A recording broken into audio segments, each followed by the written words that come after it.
Panthers. It's Friday. We made it through another week. We should be congratulated for waking up so early all the time. I agree. Today, the weather is going to be partially sunny and 72 degrees. Please stand for the Pledge of Allegiance. I pledge allegiance to the flag of the United States of America and to the republic for which it stands, one nation, under God, indivisible, with liberty and justice for all. It's our final day of Space Week, and we've decided to send Terry camping. We gave him a tent, some logs, and some matches, and packed him some food and toys to play with, and we sent him away. Let's see how he's doing. I hope he hasn't been eaten by any wild animals. Nope, haven't seen any wild animals yet. Panthers, they said I should go camping, but they couldn't say where. So I chose the moon. Figured why not go somewhere new. As you can see, it's quiet and I've got a tent and campfire going. It's the most relaxed I've been ever since the beginning of school. Did you know NASA has been talking about actually camping on the moon's surface? Since 2007, they hope to have an outpost by 2020. There are a lot of things to consider when staying here on the moon. One is what they will live in. I think the tent I brought is just fine, but NASA is looking at inflatable habitats. Ones they can blow up like a bounce house. They would be lightweight and portable and easy to break down. They are easily adaptable to different types of environments. I think they are missing the point. They should just be on the surface within a tent with a great campfire going, just like mine. Speaking of fires in space, did you know that NASA is currently setting fires in space on purpose? Check out this video about it. So, someone at NASA is starting fires in space. No, it's not an arsonist terrorizing the space station. NASA started this little blaze aboard the unmanned orbital ATK Cygnus cargo vehicle on purpose. It's called the Spacecraft Fire Experiment. Seriously, that's exactly what NASA is calling it. Flames on terra firma have buoyancy, which gives them that classic shape. But in microgravity, flames don't rise. Instead, they stay blobby and spherical. And flames in space also spread differently, as in they'll just spread in whatever direction the spacecraft's ventilation system sends them. So if you don't know what you're doing, don't light fires in space. This experiment's payload is a 3-foot by 5-foot module that contains sensors, cameras, and importantly, a swatch of cloth to set a flame. Appropriately enough, the experiment burned up on re-entry, but during its brief life, it tackled some important questions. How materials burn in microgravity, for instance, and how hot fire gets and how fast it spreads. This will all help NASA make better fire safety decisions in spacecraft design and materials. Because let's face it, if a fire starts on a spacecraft, there's not a lot that NASA or anyone on Earth can do about it. It looks like Terry is going to spend the weekend up there, so hopefully he will have a good time. Here's the Parkland news for the day. 8th graders who are interested in the Kennedy High School Leadership Training Institute, there will be here today during lunch in room 1020. If you are interested in attending, see Ms. Garrison guidance as soon as possible. The first meeting of Parkland Environment Club will happen on Tuesday, October 11th, after school. If you are interested, see Ms. Chung today. The first SDA will take place on Tuesday, October 11th. Also, if you would like more info, see Ms. DeLauder today. Tuesday afternoon will be busy because the first meeting of STEM Club with Mr. Cottrell will also be meeting in room 1318. Stop by and talk to Mr. Cottrell if you're interested.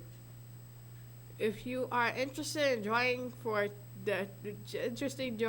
joining the tech crew for Monster Park, their first meeting will be on Monday, October 17th from 3 to 4:30. There are no activity buses on Monday, so you must have a ride home. See Mr. Bregman in the TV studio if you are interested.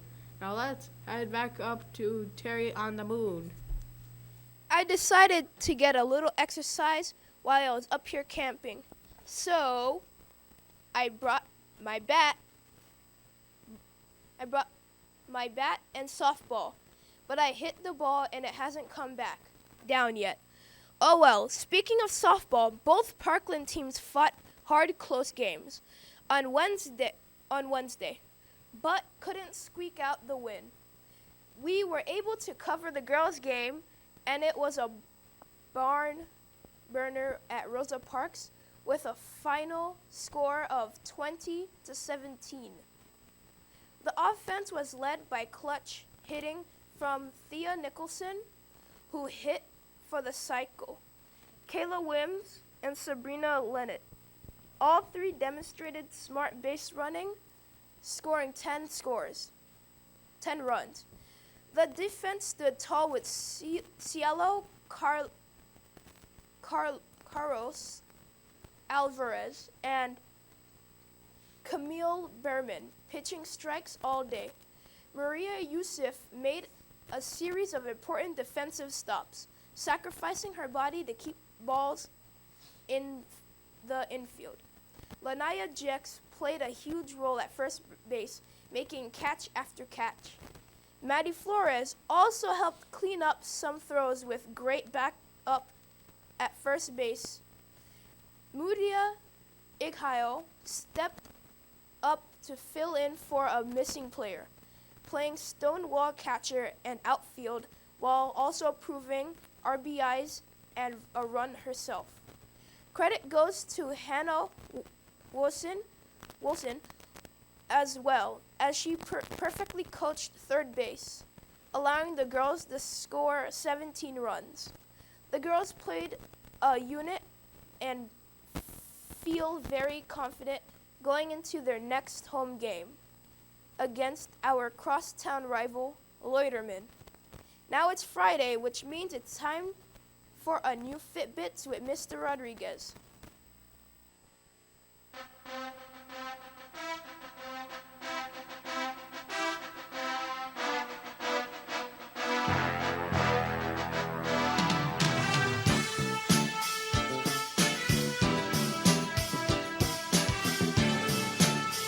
And students, here we are again, some Fitbits.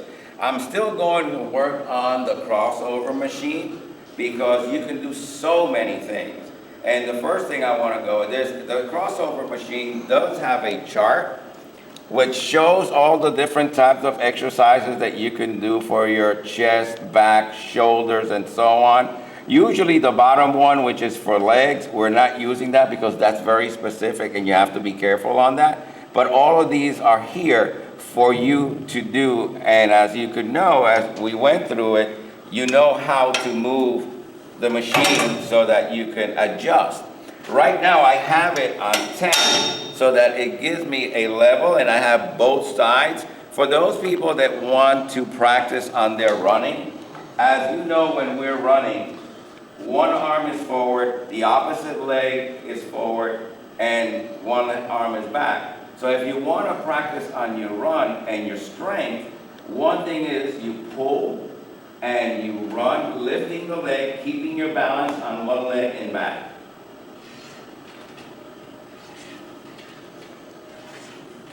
Then you would change. This has to be, you keep your balance, your strength is here on the opposite leg.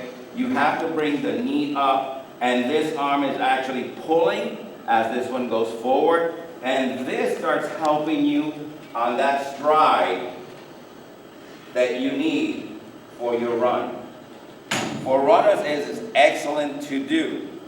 You could also do it both sides, where you can actually strengthen your arms on both sides. 1, 2, 3, change. 1, 2, and 3 on that. So that is excellent. For those of you that want to strengthen your shoulders and your posterior shoulders, you can actually not use too much of a heavy weight.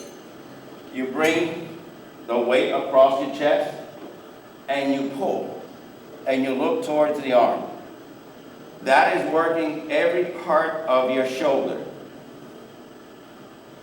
And then you change. Go to the other side.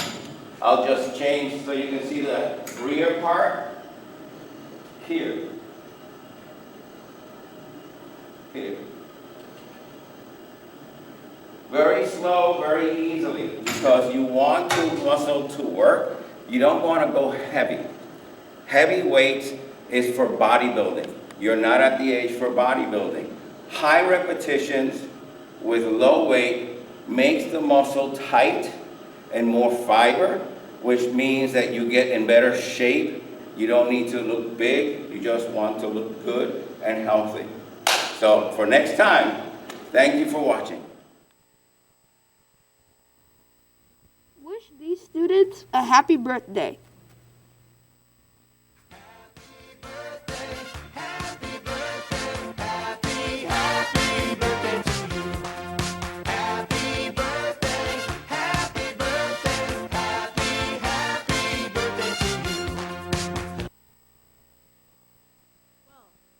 Terry has a good time on the moon this weekend.